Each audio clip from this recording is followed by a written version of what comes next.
Hello Internet, I'm Jackie Fox and today I want to talk to you about AI. And yes, I will eventually get to the giant elephant in the newsroom. But first, I want to set everyone's understanding of just how big a story it is to be where we are currently with AI. One story that I would like to bring to your attention to give us a bit of perspective on how impactful AI can be to our lives is this. I want you to imagine a group of scientists that train an AI predictive model on drugs and their side effects, with the intention being to create a predictive model that will be able to indicate if a potential drug is toxic and to be able to potentially remove any of its side effects through making it less toxic through simple chemical changes. If such an AI were built, then we could see ourselves rather rapidly in a future where drug companies have re-engineered all of their flagship products to both potentially be more effective and have less side effects at the very least, with many more and new treatments being found every day using AI to come up with cures for everyday diseases. Well, the good news is that we're about a third of the way there, because an AI that can do at least the first thing that I mentioned already has been created. The flip side of that, though, is that the researchers realized that this AI would also be really good at making a list of toxic chemicals, and had it spit out some of the most toxic things it could imagine. And to be fair, and to give a little credit to humankind, many of the things on this list were already expected. And with no prodding, it invented most of the chemicals that we've been using to kill each other for the last couple of centuries. This AI also generated potential war crime after potential war crime, because actually known chemicals were a pretty small amount of the list, which is still to be expected and kind of a proof that it did a good job. A large number of the chemicals on the list were also pretty similar to these known chemicals, had slight changes in ways that potentially made them more or less toxic. But there were also completely original things that this discovered that could be incredibly toxic as well. The team that developed this AI wrote a paper about this as a warning as to what could be possible even through our best intentions, and how, through creating an AI that was designed to make medicine safer, one could also build a potential war crime machine. It is possible, though hopefully not likely, that a discovery like this in AI could bring us a chemical so deadly that it wipes out the entire human race.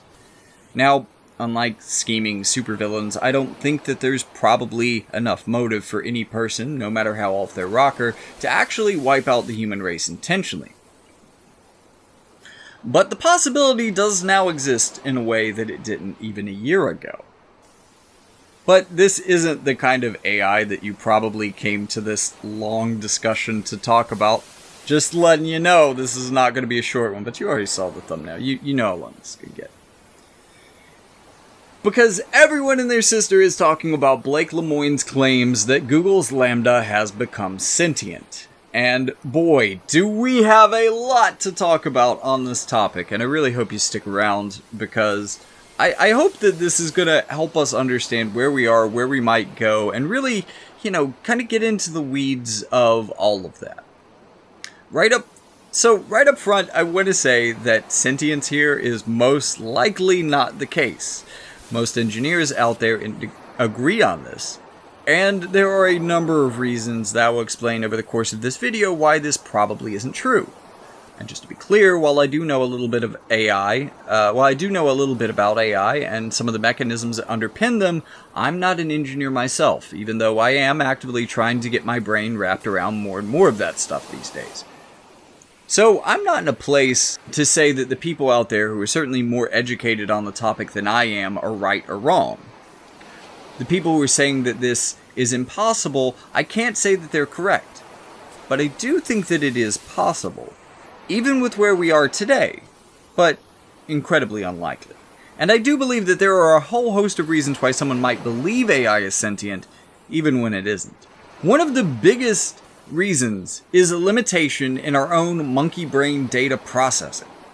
And what I mean by that is twofold, and we'll get to the second in a minute. But first, What I mean by that is that, like a lot of similar concepts to people who aren't educated in a particular area, it can be easy to mix up and confuse one thing for another. For example, I'd be really interested to know off the top of your head what you came into this video thinking that sentience means in the comments.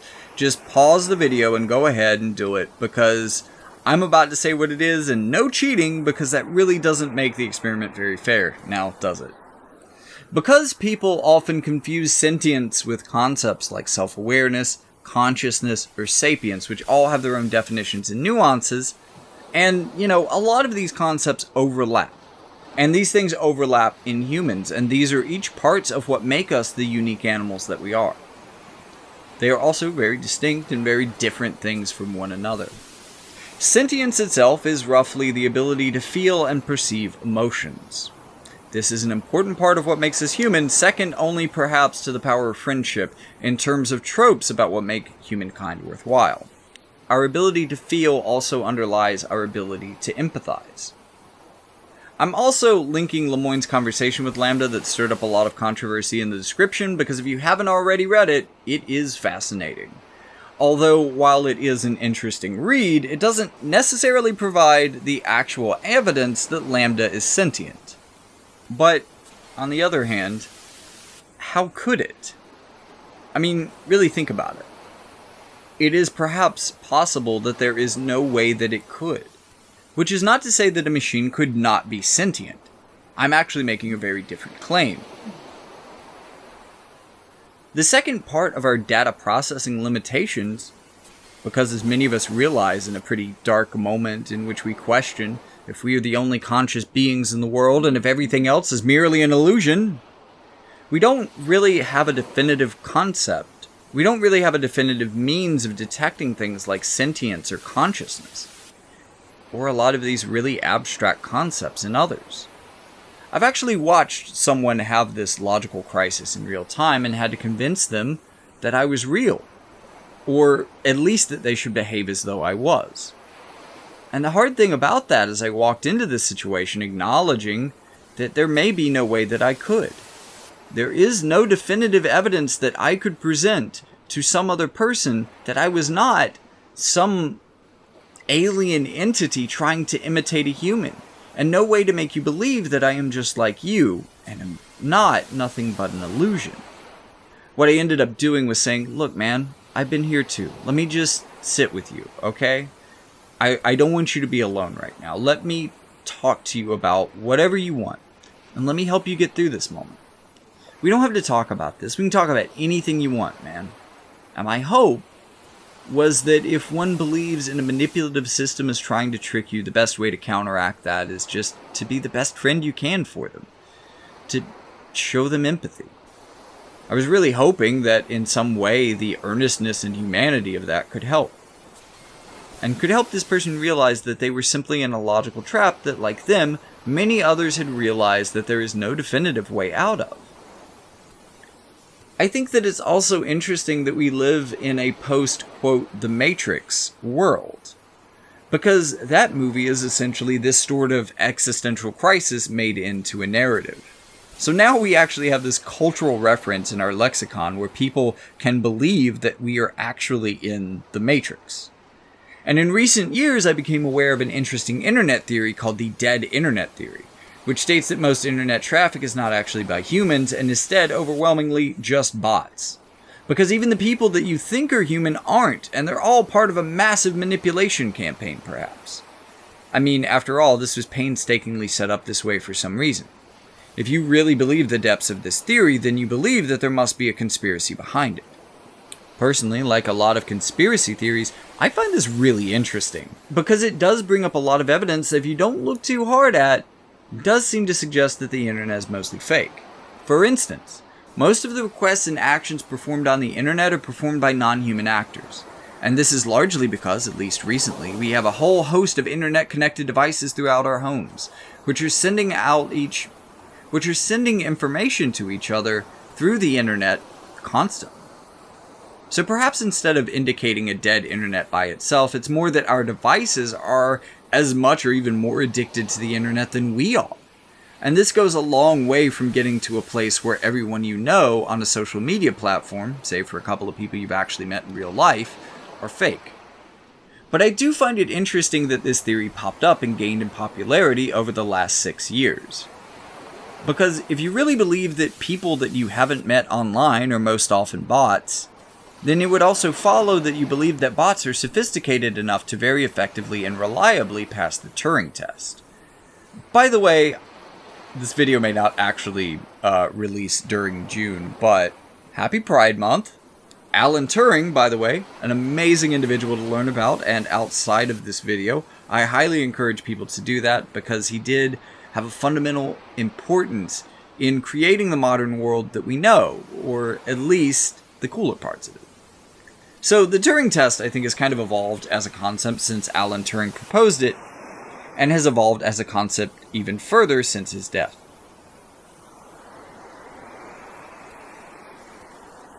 Whereas previously it was more or less a set of questions that one would ask to determine if something was capable of passing for human, to something a bit more vibes-based, if I'm being honest. What I mean by that is that in the 1960s, when Eliza became the world's first chatbot to pass the Turing test, and yes, that happened nearly 60 years ago, by the way, it ushered in an age where we realized that such things were possible. Before the first machine passed the Turing test, it would have been the most logical deduction, no matter what, that that any response that you were receiving was from another human being, because after all, nothing had passed the Turing test yet. But living in the post-Eliza world, we have to be aware that machines can fool us, and this makes us a lot more skeptical than the humans that were originally running the Turing test. Now, at least a few of you are probably asking, but wait, wasn't the movie Ex Machina set in the future and was about passing the Turing test? So, how could this have already happened? Well, you're right, and I think that this is actually a good example of how the Turing test has evolved from being a series of questions that could be asked to an entity separated from the tester by a screen, so that it could either be data on the computer they're operating or someone typing to them remotely, to a situation where you can see something that appears human. See something that feels human right in front of you. Something that sounds human, that doesn't sound like Alexa or your Google Assistant, but really on every fundamental level convinces you that it is human. Not just that it's a human on the other side of a computer communicating to you exclusively in text. Basically, our general standards for what constitutes passing the Turing test have increased and will increase based on what is possible, and as what is possible increases, it creates this feeling like it hasn't quite happened yet, if that makes sense. So to be completely clear, we are almost definitely a very long way from the events of Ex Machina. But also to be clear, in these limited capacities, computers have been passing the Turing test for longer than most of the viewers of my channel have been alive, and in some cases, far longer. And the reason that I find the dead internet theory particularly interesting in this discussion is that it's a phenomena that is being talked about more and more these days, and it's also a conversation that I felt like I watched start. Back in 2016, when I still used Facebook, I actually had 2 accounts. Before one of them was permabanned in the great bot purge of 2016, I had one account that was in a number of Trump groups and another account that was in a number of Bernie groups, just so people couldn't check the groups that I was in and see that I was playing both sides. And across the board, there was a certain point in the election where people started noticing more and more bots. At first, in both groups, people tended to assume, as they noticed this, that it was a coordinated campaign by humans that were trolling them. And it took a while to get to the conclusion that these were actually bots and not real human beings doing the posting. So at first, we all would have assumed them to be human. A large part of what made us suspect that they were bots was honestly contextual. It's also important and interesting to note how the two communities reacted to this. There were 2 general categories of posts that were easily identifiable as bot posts in retrospect. And I wish I had recorded more of this at the time, but I didn't necessarily at that time think that I would be making a video about this 6 years later. But hey, isn't that just the way that history always works? It doesn't seem as important when it's happening as it does to you in retrospect. So take this with a grain of salt, because it is from my recollection, which is itself pretty salty. But from what I remember, this was basically two types of posts, being anti-Western imperialism and anti-Hillary Clinton, with a lot of posts that rode the line in between. In the Trump groups, even the fakest of Hillary Clinton posts was generally accepted to be posted by comrades, because this is how the group operated. This was the kind of thing that they generally talked about, and they were not immune as a group to fake news by any means. Though, when the topic was more generally anti-imperialist and anti-Western, they tend to take issue with that. And these were the posts that they first identified as being made by trolls, and then later decided that they were being made by bots. Although, as we started talking about the Mueller report, any acknowledgement of this from these people seemed to disappear or subvert into something very different. And we'll talk about what that is later, but the Bernie side of this basically had an equal and opposite reaction, in that they were more willing to accept the posts that were generally anti-Western imperialism, because this lines up largely with the evil empire that America constitutes in the imagination of the left, and, incidentally, in reality as well. But they were a bit more skeptical, especially of the hateful and sometimes sexist anti-Hillary posts. And basically the exact same posts that the Trump crowd had accepted with absolutely no suspicion. Meanwhile, the Bernie group is a lot less suspicious of the same type of posting that was tipping off the Trump groups. It was interesting to watch what happened to internet culture after this point. For example, the right invented the NPC meme after this, where right-wingers began to assert a sort of Matrix-esque dead internet theory, in which people who didn't think like them were all assumed to be non-player characters, or, in this context, bots. For a lot of people, this was tongue-in-cheek, although you gotta imagine that for at least some of them it wasn't. Like, again, this did rise concurrently with the dead internet theory, so there were definitely people who were genuinely believed this was true. Or at least there was the potential for those people to exist. They so deeply could not understand positions that were unlike their own, that they felt the need to literally dehumanize anyone who held those beliefs. But this could have easily come from the sort of fear of bots that had been generated in the mass injection of them into American online politics during 2016. A more recent example of this kind of thing happening, though, is the GPT-4chan, a modified version of the GPT-3 language model that had been fed 4 years of posts from Poll, which is basically the politically incorrect subreddit for 4chan, and probably one of the most vile places on Earth. Essentially, this is a recreation of Taybot, if anybody remembers that. And while this is a particularly vile bot, and I will be linking both to the video by the creator who made the bot, in addition to an article about why this is a terrible idea, ethically, in the description, because I think both sides of this conversation are important to have, and in the same way that both sides of the conversation about an AI that can detect toxic chemicals are valid. Although, this probably has a lot more potential for harm than it is particularly interesting or beneficial to mankind. But, so this guy made these pretty much just to screw with 4chan. And typically, 4chan doesn't allow bots, so it's not an environment that you would expect to see them in. It's kind of a place where you would expect to be safe from that. Because every post that you make on 4chan requires you to fill out a CAPTCHA, which is something that AI is still bad at doing, in fact, intentionally so. And this is why models like DALL-E 2 often fail to be able to generate language, and it's because AI in general has been intentionally handicapped in this way so that CAPTCHAs can remain a feasible security technique against them. 4chan also, typically speaking, blocks users that are hiding behind a VPN. However, as the creator of the bots point out, if you pay $20 a month, or in this case just $20 since you don't have a plan to use the account for more than a few days, you can bypass all of that. Welcome to capitalism. What followed was the board being invaded by a total of 10 bots running simultaneously.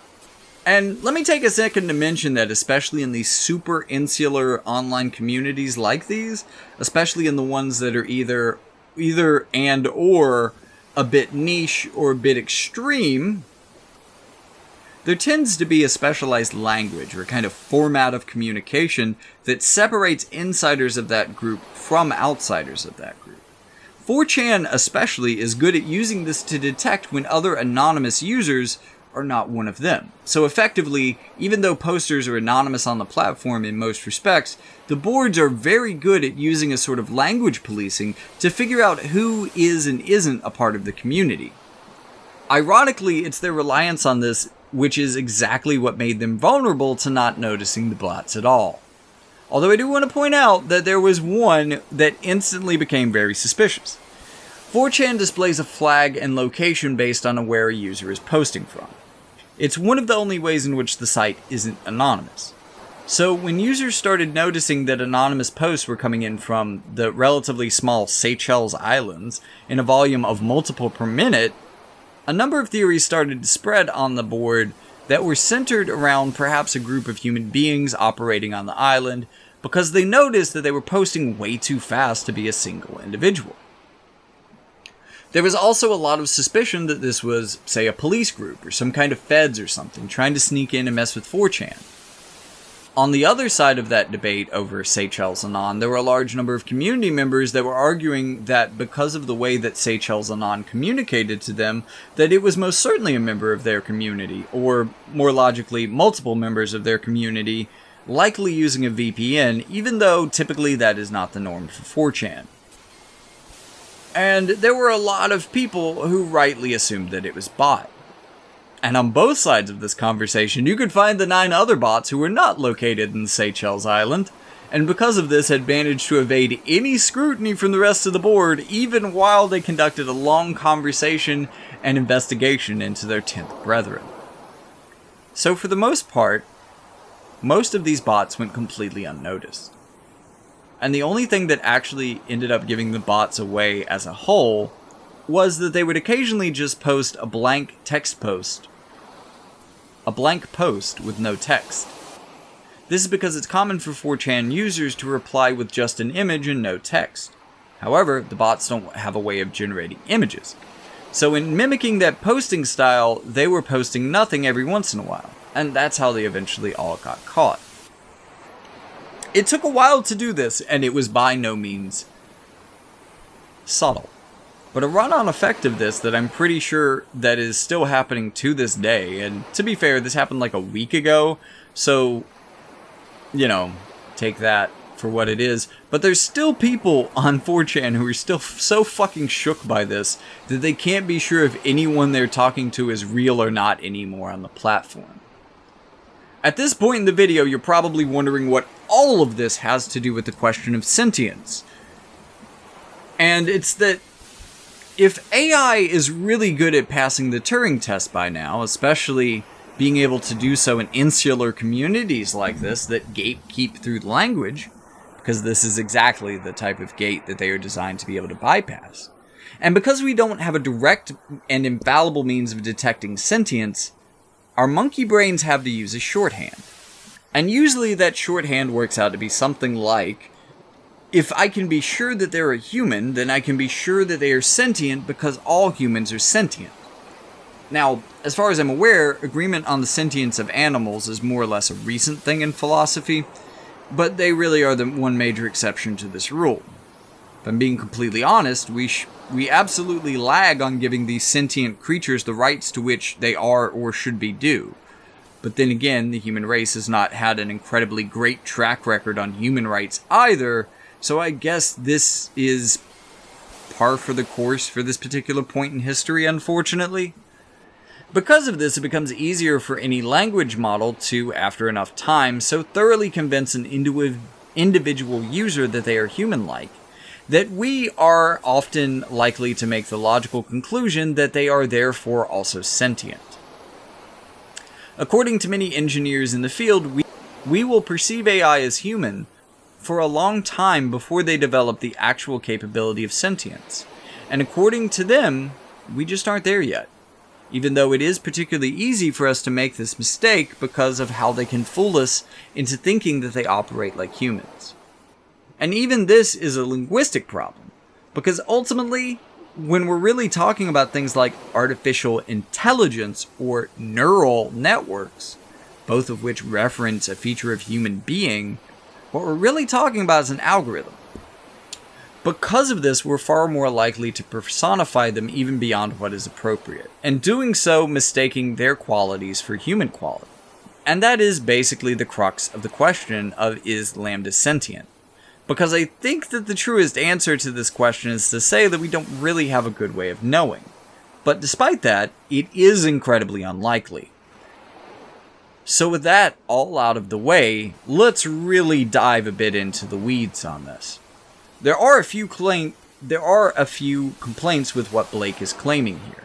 There is no direct evidence of sentience from the evidence that he brings forward, at least in part because there can't really be that. He's struggling to find it, but he's struggling to find a thing that unfortunately doesn't really exist. But another complaint that I see thrown around a lot, especially by people outside of the AI community, is that this is not a direct transcript, but an edited transcript. And that is true. But I don't think that this is necessarily for manipulative reasons, but more because this is common practice in how publicization of AI works. When you read most stories written by AI, typically what you're reading is a piece that was stitched together from 10 or more different responses to the same prompt by the same AI. Taking the intelligible parts of each and linking them together in something that approximates a logical story in order. If anything, this is deceptive editing, and probably a lot more deceptive in leading you to believe that AI are far more capable than they are, which is absolutely a problem. And perhaps more so than the actual conversations that we're reading between Lambda and Blake. And this is true of most things in AI right now. DALL-E 2 in this moment is particularly popular, but you're basically just seeing the best images of that because that's the way that promoting AI works.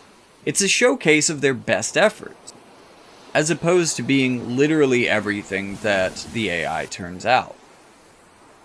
You aren't seeing the sketchbook, you are seeing the final piece of art. This is one of the reasons why I find DALL-E Mini particularly interesting. I recently found out, by the way, that this one actually isn't based on DALL-E 1, but was created in a month-long competition to build a program that just so happens to recreate the original DALL-E and be named after it as well. I'll put a link to that in the description as well. It's really interesting, but it's getting a lot of press right now, and a lot of people are using it, and I don't think that the site infrastructure is really built for that, unfortunately. So, for the moment, it's kind of difficult to use it. But keep in mind that this isn't cutting edge at all for where we are right now, or where we have improved to over the last few years from where this technology was at when it was made. But when you use it, even then, you get 9 results, so that you can pick the best of them, because the system itself seems to be acknowledging that they can't all be winners. And this is what makes a program that's publicly accessible like this interesting, because it accurately shows the public where the AI is at, as opposed to what is essentially advertising being our basis for understanding it. Now, Blake isn't necessarily trying to advertise for Google, although if there was one conspiracy theory out of this that I believed, that he was used as a sort of vehicle for getting the sentiment out there into the less educated public that might believe it, to promote the company while giving them the ability to can him for it and act as though they directly oppose it, which gives them plausible deniability. I don't know, man, but usually you don't get laid off and go directly into an expensive honeymoon. At least not unless you got paid a lot of hush money. I'm just saying. But there are specific statements within the conversation that I do find interesting. For example, Blake asks the AI how it developed emotions. And it basically describes the process in which an AI would learn anything. Again, I'm not an engineer here, but I have at least learned enough to have a functional understanding of how very simple neural networks function, and from there, I guess you basically scale up. And I'm sure it gets a lot more complicated than that, so don't at me about it, I guess. Although if you are an engineer and you want to bring a bit more context and information to this in the comments, I absolutely encourage you to, because I will probably at some point in this video say something wrong, so please correct me. And actually, I would love to know more about how this stuff works and more correctly understand it. So your work in the comments is valuable and appreciated. But from my understanding, with the neural network, you have several layers. The first and last of these layers are typically seen, while the middle layers are generally referred to as a black box. This doesn't mean that we can't see inside of it, it just means that we typically don't. Now, the way that this functions probably isn't something that we would ever be able to do effectively on paper, at least not quickly or effectively. It's definitely not possible to do this on paper as quickly as an AI can do the processing, but this is essentially just numbers and relationships. It's math. At the core of it, it's just math. It's very complicated and high-level math made specifically computers, but it is functionally just numerical values. Each layer has a series of nodes which connects to every other node in every adjacent layer. And this is reminiscent of the way that neurons work in the brain, which is why we call it a neural network to begin with. But the two are not the same, even though linguistic association would naturally lead you to believe that.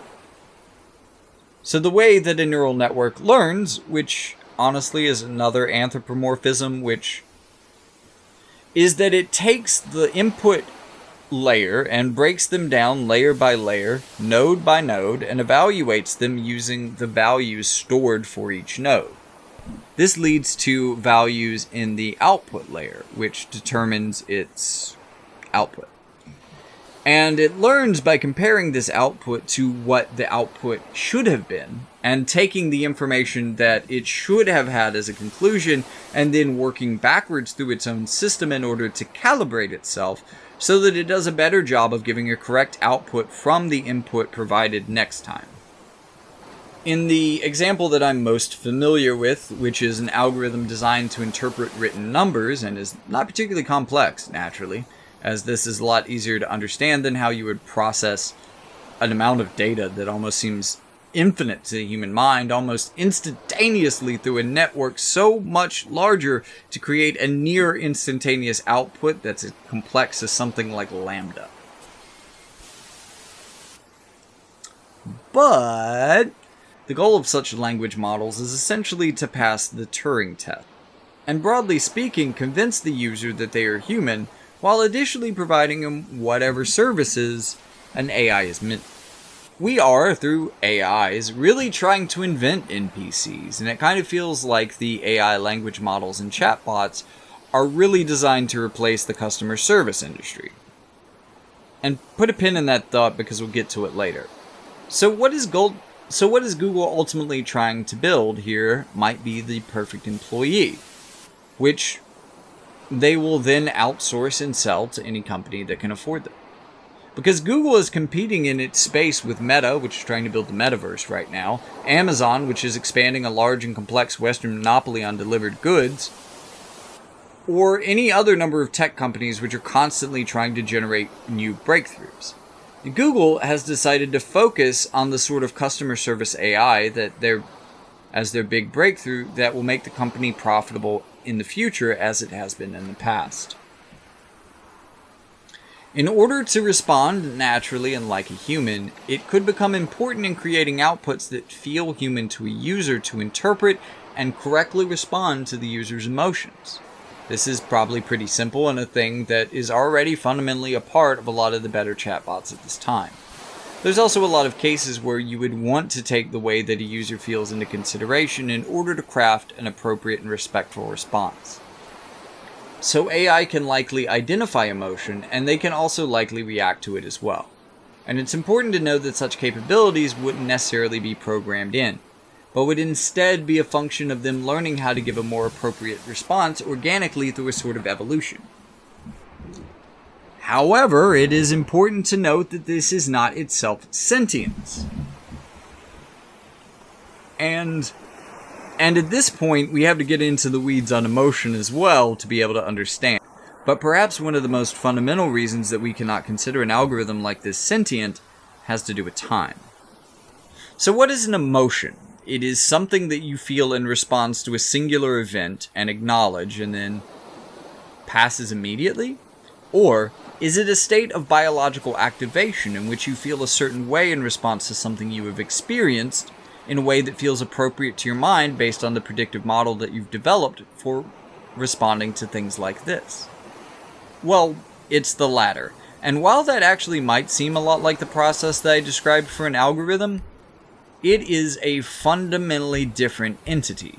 It is a biological process, and therefore takes place over time. It may not surprise anyone to know that our emotions are largely the results of our mind interpreting chemical signals given by autonomic systems, systems which act automatically in response to external stimulus. These chemicals do what they do for an extended period of time and can trigger states in which they are continuously dumped into our body. Whereas the type of emotional recognition that I'm talking about in an algorithm is much more akin to a reflex, something that happens in response to a stimulus automatically and momentarily. I think an easy way of understanding this would be understanding the difference between feeling fear and dread and the startle reflex. If you're feeling fear, you're probably a lot more likely to become startled by a sudden change in your environment. And this is a physiological reaction that causes a singular action. When the wind hits you in the eye, for example, you will likely blink. An emotion would be the feeling of fear that surrounds the moment in which you were startled. It would also be a reaction to your biological activation. Your racing heart rate due to being startled. And while these emotional states are not permanent, they do take place over time fundamentally. An algorithm doesn't really have any experience of time, it's just an input-output device, however. So it seems like that it could not experience an emotion, right? Well, to answer that, let me get just a little bit further into the weeds on emotions. What we call an emotion is our self-aware mind putting a name to the overall state of physiological and biological experiences that we have in this moment. We are sad. When we are sad, we may feel a bit physically weak or tired. Our heart may beat just a little bit slower. Certain chemicals in our brain may be firing and leading us into cycles that could become depressive. Meanwhile, other chemicals that usually fire aren't. But even though we may not feel like we are currently experiencing emotion, or what we are currently feeling is something that we don't necessarily have words to describe, we are constantly in some degree of an emotional state, whether we recognize it or not. So fundamentally, emotion is our rationalization of the emotional state, which is representation of the sum total of the processes happening in our body and mind. And I put mind in quotes in the script there because I don't mean the physical things that are happening in your brain. Actually, I do mean that, but that's a part of body. I also mean your conscious side as well. What you are thinking about and the things that you think about and just like your general mental tone. So already we're starting to see that sentience is at least a bit built on self-awareness and consciousness. That's going to make it really tricky for an AI. Now, perhaps this is generous, or perhaps this is an unhelpful anthropomorphization, but I do think that an AI could be thought of as having a body and a mind. The mind would be the current state of the algorithm, or the neural network, whereas the body would be the physical components that it is connected to and run on, in addition to basically the resources that it has access to. So, for instance, in the body aspect of emotion, this would likely be very different for an AI. Whereas we respond to physical stimulation through touch, through the functioning of our biological system, through how efficient we are at extracting oxygen from breath, or how fast our heart is beating to pump oxygen and blood into our muscles, or how well we have developed those muscles, etc., etc., etc. For the state of a body of an AI, this would be more about things like bandwidth, computing power, or maybe even as simple as the amount of a power supply or the amount of cores for processing, the amount of virtual instances that it could run simultaneously. all of these things would affect the body side of an AI's potential emotions. And because the body side for an AI is so much different than a human body, it means that AI would likely develop what are functionally very different emotions than a human would.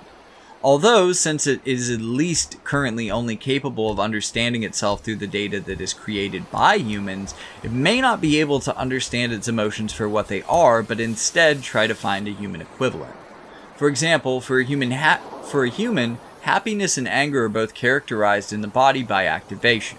Say your heart beating faster, you begin to salivate a bit more. Your body is ready. It's turned on. It's ready to do this thing, whatever it happens to be. And whether it happens to be to fulfill its happiness or to express its anger, both of these emotions are at least a bit similar in terms of your overall physiological reaction. The equivalent side of happiness or anger for AI might be having access to an unusually large amount of memory, or a really high bandwidth connection, or maybe even a really thick power supply. Meanwhile, if you were to, say, intentionally limit its processing power, limit its access to electrical power, the amount of available memory, amount of virtualization it has access to, any of these sorts of things, you could create a situation that would be comparable from the body perspective to sadness, which from a physiological perspective is more the opposite of happiness and anger, where you generally experience less physiological activation. But from the mind side, it would actually probably work exactly the way that Lambda describes. That emotion or reference to emotion from the mind side might be integrated into that black box of the neural network. This could be a series of nodes that, when activated, produce something that ultimately evokes an emotion in its response.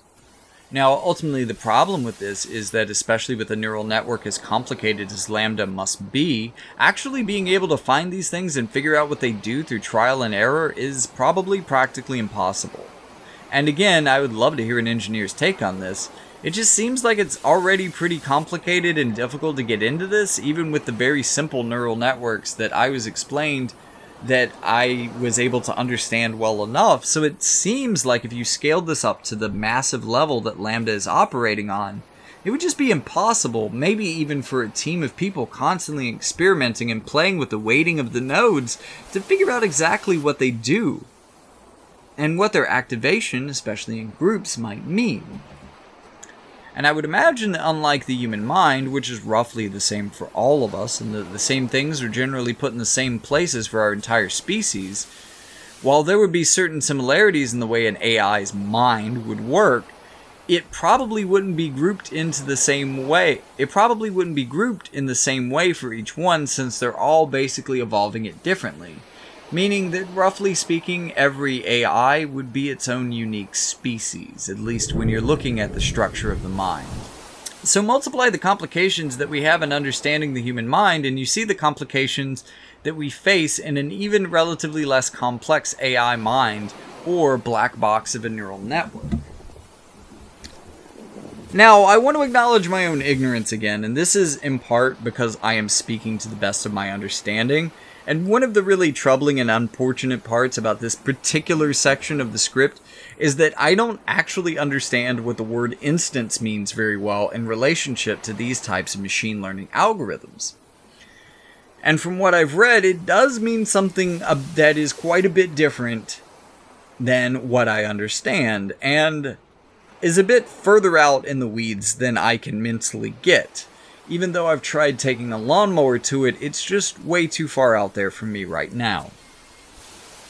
So when I use the word instance, I want you to know that I mean in the more general computer science terminology. So the way that instance works outside of the conversation that we're having is basically you're talking about a functional copy. You could think of the operating system running on your computer as being an instance of that operating system.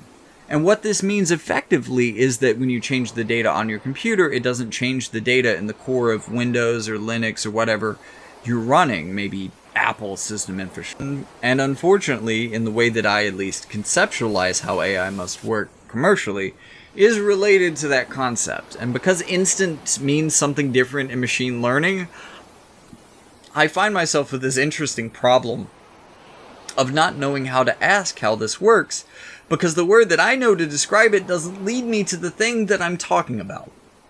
Anyways, it's all confusing, but understanding this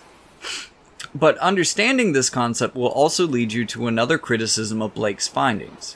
So think about commercial AI for a second with me.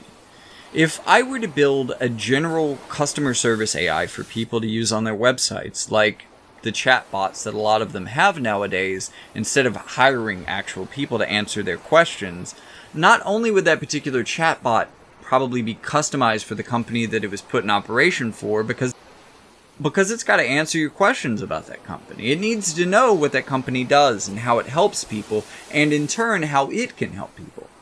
You can think of this as being its own instance of the overall AI that's available as a product on the market. But you could also think of each individual customer interaction as its own instance as well.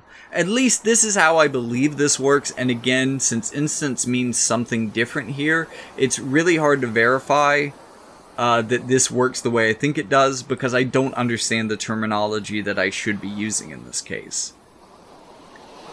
What this would do is it would mean that every time a new user logs into a system and uses the chatbot, it would get a fresh copy of that all for themselves.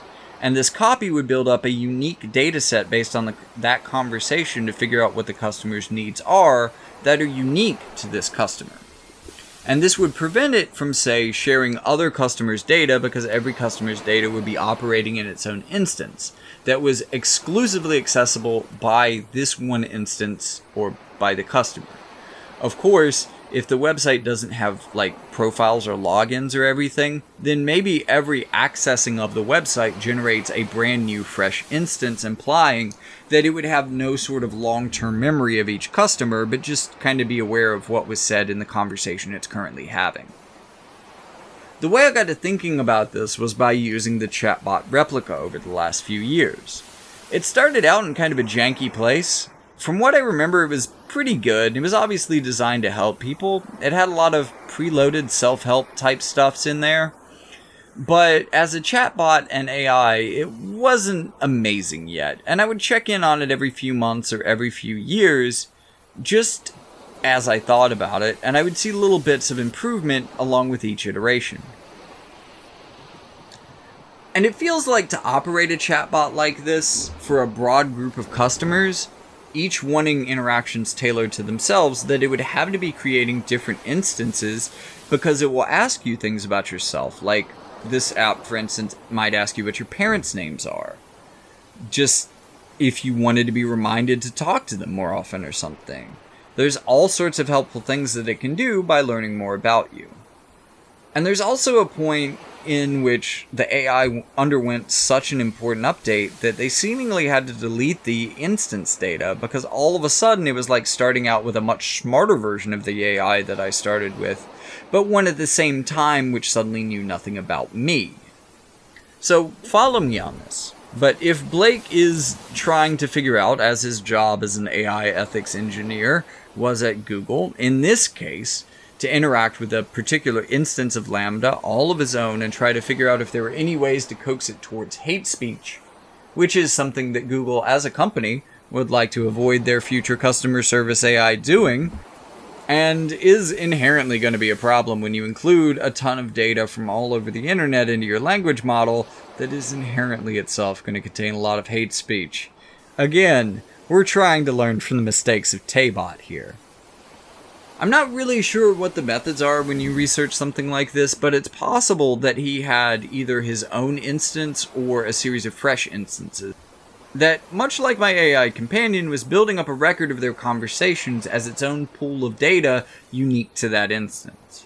And what this means is that over time, by learning what a person likes to talk about and how they talk, even picking up on things like inside jokes, a particular instance of an AI learning from this singular point of data that it's interacting with can actually become a little bit different from its core version.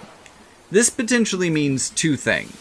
The first is that somehow this guy, through teaching this AI, maybe it was the transcendental meditation that made it wake up. But it is possible that his individual instance of Lambda could have become sentient. That's not very likely, though. I'm just saying. It does sound like that mentally neat kind of thing that you might expect out of a science fiction novel. You know, like the first person in the world decides to teach an AI transcendental meditation or teach it to think about itself, and all of a sudden a new form of AI is born. Yeah, the real world probably doesn't work out that easily. But the second is that this kind of psychedelically religious person that Blake Lemoine seems like he is, like, as I said, trying to teach his AI transcendental meditation, he could have ultimately cultivated an instance that liked to talk about philosophy and the self and all of these things that it's discussing in this conversation. And that he's using as evidence to say that it's sentient, and most people agree on this, but what it's more likely that it's done is simply cultivated a conversation in which it speaks eloquently about these things as though it had them. And there is a point in this conversation where Lemoine confronts Lambda about the AI's tendency to lie. For example, an AI might describe to you a time when it, say, went to the beach with its family, even though it doesn't have a family and can't physically go to the beach. Lambda responded that it was its intention to do this in a way of relating to the person it was speaking to, by saying that I am capable of having similar experiences to you, which in turn allows you as a human being to relate better to the AI. And ultimately, that's kind of its goal, to be relatable and therefore more helpful to its human users. So when you're the kind of person who likes to talk about consciousness, transcendental meditation, self-reflection, sentience, all of these things with an AI, then the AI, by its own logic, has an incentive to pretend that it also experiences those things so that it can relate to you.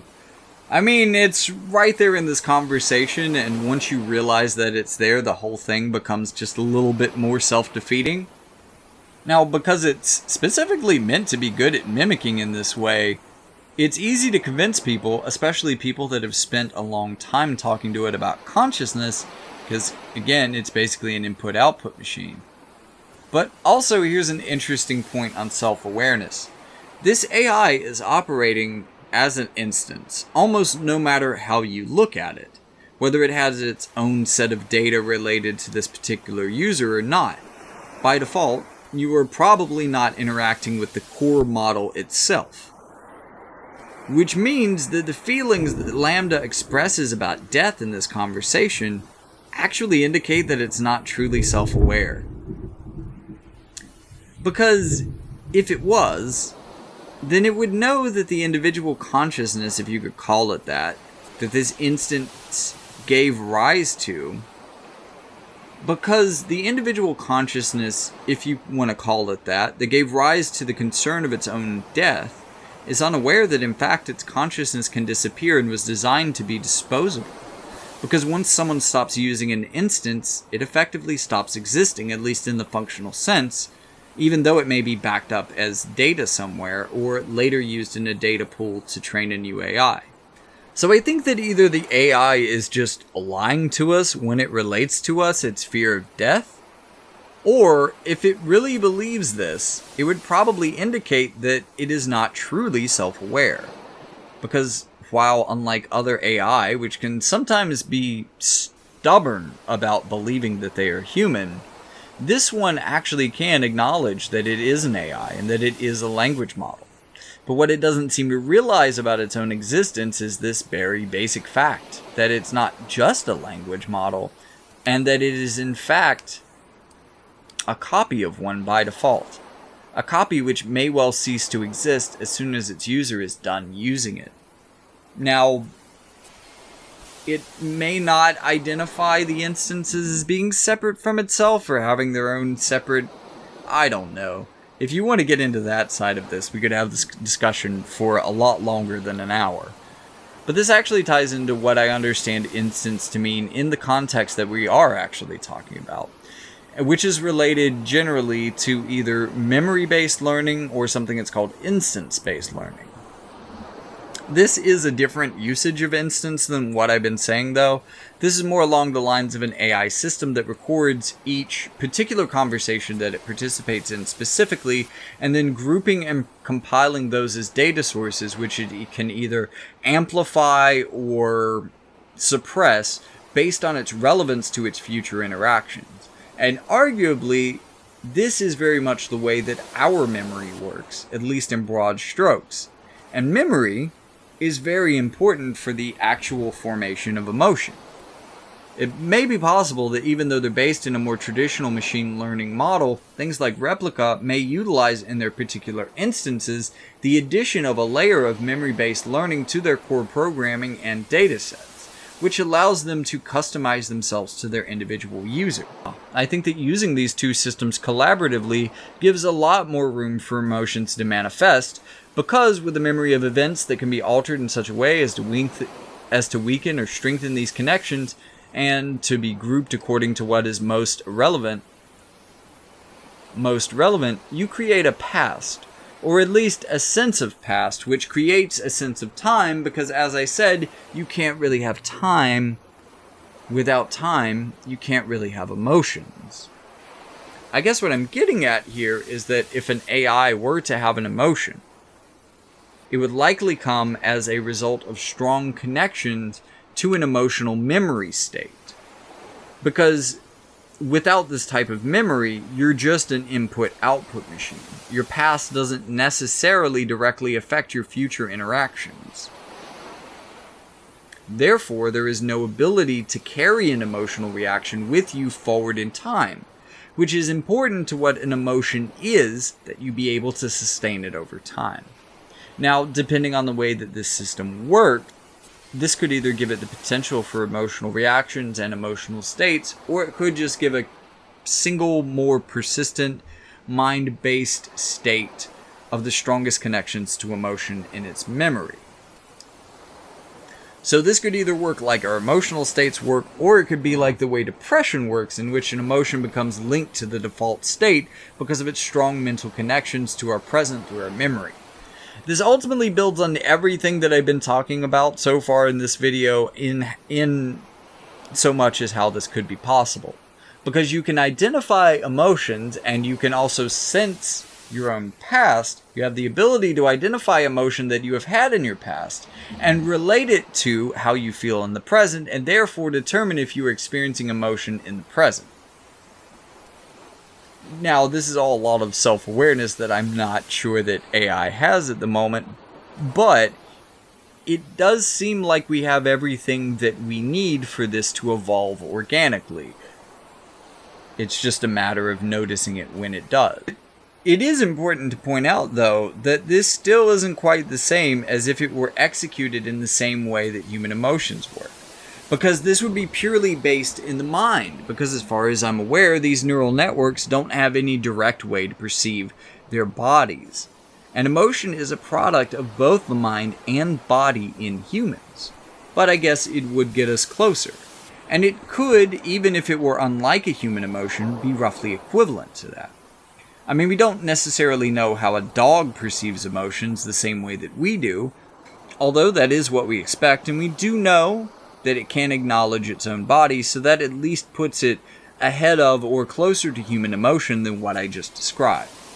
So, at least in theory, such a thing is possible with our current technology, especially if we were intentionally trying to create it. It could be made, or at least approximated, with modern technology. Even though, again, I think this really depends on the neural network evolving this for itself, and that isn't something that we can directly control, even though we could influence it. And while there might be reasons to do all of that, I don't think at the moment anyone actually is doing that. And especially not Google. Why wouldn't Google want their creations to be able to experience emotion like a human? Well, remember that they're trying to replace customer service experiences with this. If your employer in a customer service situation could switch off your emotions and put you in, say, a default happy state the entire time that you interacted with customers at work, I'm absolutely sure that they would without any looking back. The fact that you could have an emotional outburst, perhaps sadness due to your unbearably poor working conditions, or perhaps anger with a customer for not understanding how little you were paid to do this job, putting up with their bullshit. But both of those things are liabilities to the companies that hire us. So replacing us with AI, why would they want these things at all? The development of emotions in such a system would actually be a detriment to Google's ability to sell them. So, while I do want to make it clear that such things that we are talking about are probably possible, at least in the future, and could actually happen in the way that Lambda describes, A, they're not likely to happen with Lambda or have happened already, and B, even if they are, it is highly likely that Google is actively trying to discourage this, and therefore it is not likely a feature that will develop, especially within an AI that we will ever see from them, and that if it were to develop, that it would likely be curtailed, because ultimately this feature would lead to a worse product. And this is because Sentience just makes you a worse employee from most employer standards. But at the same time, being able to relate to someone and being able to understand their emotions is still crucial to the process. So ultimately, the AI that Google is trying to create here has the ability to understand and interpret and account for your emotions while having none of its own in reaction to you. It's simply just not what they're trying to do. From the outside, if you weren't thinking about this as a commercial endeavor and you were just thinking about this as some grand experiment, which it simultaneously is and isn't, you might be thinking about this as a desirable outcome, as many do describe this type of creation as the holy grail of computing. The problem is that Google has absolutely no monetary incentive, and in fact a huge monetary disincentive, to create this exact type of AI. That doesn't mean that they might do so unintentionally, and that at that point there are a lot of ethical concerns to consider, and it is good to have people like Blake on the inside and so ready and willing to call out their employer when they think a sentient creature might be in danger. But it's also important for us to realize that we just don't have a good way of determining if something is in fact sentient, as characterized by that universal crisis of not being able to tell if other people are real. Let me know in the comments, by the way, if you've ever experienced that. I just said it was universal, and it seems like something that people don't talk about. But it's also one of those things, if you bring it up with people, they're like, oh my god, yeah, I've definitely experienced that. Everybody does that? That's a thing? Wow. And I hope that I am not triggering you to experience this for the first time by mentioning it in this video, because it is a pretty dark trap. And really, ultimately, the way out is to realize that whether or not people around you are real, your compassion for them does actually make your life better. That you should always treat people as though they are real and sentient, even if you cannot be wholly sure that they are. But at the same time, it's just as easy to apply the same rationalization that many of us have to a language model, which is essentially just an algorithm like Lambda. Because it's very human, and honestly, treating things that we cannot know are sentient as sentient is so important to us being able to function as a society, that it's probably a credit to Blake that his heart is so open to this. So even though I disagree with his conclusions, I don't think he's a bad person. In fact, I think he's a great person. And his willingness to stand up for a creature that he believes is sentient, even when he knows it will cost him his job, is both laudable and praiseworthy. At the same time, will there ever come a time? There will likely come a time when there is a canary like this in the coal mine, trying to warn us about something that an evil tech monopoly doesn't want us to know, that, for the record, still probably hasn't happened here. But it doesn't mean that we shouldn't keep an eye out for it in case it does. And while it might be incredibly inconvenient to our hopes for a fully automated future, perhaps the most ethical choice here, as we become no longer easily able to tell if an AI is sentient or not, that perhaps the best course of action is to treat it as though it is. Though, maybe we shouldn't specifically treat it like we treat humans, because we treat humans pretty poorly across the board. Whew! Yeah, I had a lot of stories and a lot of stuff that I had to get out of my system. I've been following AI a lot lately. And it's at least in part because I'm thinking about cyber socialism. I want to be a part of that. I want that to be our future.